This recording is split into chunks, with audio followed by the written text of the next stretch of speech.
Когда вы говорили, что нужно объяснять обществу и рассказывать, что такое крымско-татарская национальная автономия, что вы имели в виду? Вот что нужно объяснять? Неужели до сих пор еще непонятно, что крымско-татарский народ – это народ тот, который в 2014 году встал на защиту целостности Украины, и ему просто необходима поддержка там, в Крыму, чтобы они знали, чего ждать в случае возвращения Крыма? Неужели это еще непонятно?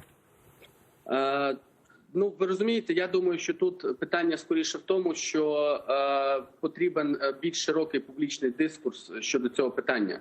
Сьогодні у нас є, безумовно, рушійні сили, так, рушії, ті особи, які просувають цю ідею, це абсолютно можна зрозуміти, безумовно. Ми з величезною повагою ставимося до кримськотатарського народу і, власне кажучи, всі ті питання і проблеми, які зараз постають перед ним в Криму з боку держави-окупанта, це безумовно є, ну, вони безумовно є головною жертвою. Я мав на увазі те, що коли ми говоримо про внесення змін до розділу 10 Конституції України, у нас має бути розуміння громадян України про те, що означають ці зміни. Так, що це не означає створення якоїсь умовно незалежної нової держави, що це не означає якихось проявів сепаратизму, що це не є якісь там питання проблемні для територіальної цілісності України. Сьогодні, ну, ми розуміємо, що це питання залишається, скажімо так, не на порядку денному, скажімо так, суспільства в цілому, хоча, безумовно, ми розуміємо, що є рушійні сили цих процесів. Тож, я лише мав на увазі, що ми повинні говорити про це в більш широкому колі. Про це, вочевидь, повинні говорити кримськотатарські активісти, юристи, українські юристи, активісти, представники громадянського суспільства.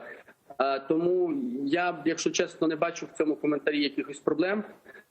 Ми, ще раз скажу, представниці президента в Автономній Республіці Крим працюємо з трьома, власне кажучи, законопроектами, і, безумовно, ми вважаємо, що вони заслуговують того, щоб з ними працювали, і щоб ми потім виходили на якийсь результат. Не кажется ли вам, что складывается несколько парадоксальная ситуация, когда политики, ну, в основном, скажем так, власть, да, будем говорить, готова пойти на какие-то переговоры, связанные с автономным статусом Донбасса? Ну, речь идет о формуле Штайнмайера. Мы ее подписали и, наверное, будем в этом направлении двигаться. А когда идет речь об автономии для крымских татар, тут как-то вот появляется какой-то бар'єр. Вот з чим це зв'язано? Я не думаю, що ми говоримо про якийсь бар'єр. Я, по-перше, не відповідаю за питання Донбасу, тому я не можу це коментувати. Це виходить поза межі того мандату і тих функцій, які ми виконуємо у представниці президента в Автономній Республіці Крим. Тому я не можу це коментувати. З точки зору і коментуючи питання автономії Кримської, так, або ж змін до розділу Конституції про Автономну Республіку Крим, я не думаю і не бачу тут якихось бар'єрів. Я просто дійсно думаю, що це питання можна виносити, скажімо так, на більш широкий політичний дискурс. Тож я би не шукав тут, умовно кажучи, там чорної кішки в темній кімнаті. Просто ці питання опрацюються і далі буде видно, яким чином нам рухатися далі. А уточните, пожалуйста, о каких трех проектах вы говорите? Это статус об автономии, о статусе коренного народа? Там, наверное, и про статус коренных народов, и про статус крымско-татарского народа. Есть ли, может быть, идея создания, скажем так, правительства в экзиле крымского? Я зараз не можу коментувати це питання. Наразі воно не стоїть на порядку денному, скажімо, і з тими ж колегами кримсько-татарськими, лідерами кримсько-татарського народу, так, ми, власне кажучи, це питання наразі теж не обговорюємо. У нас в студии я бы избегал вообще такую постановку вопроса правительства в экзиле.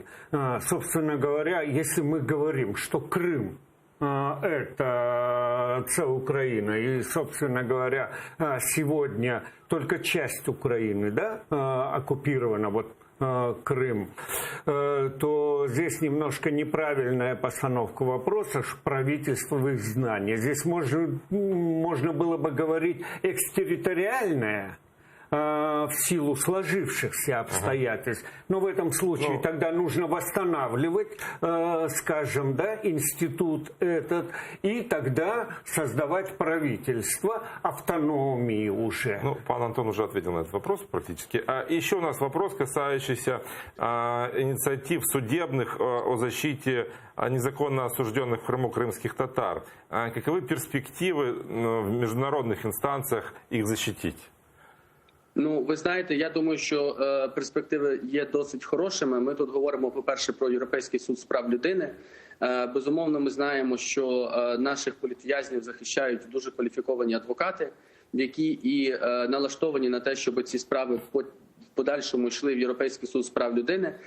У кожній справі, пов'язаній з організацією Хізбут Тахрір, або ж в інших випадках, ми бачимо дійсно, що держава-окупант не забезпечує право на справедливий суд, порушує його в масовому порядку.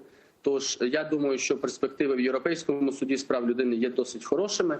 Ну і другий вектор роботи з міжнародними судовими органами тут це, безумовно, Міжнародний кримінальний суд.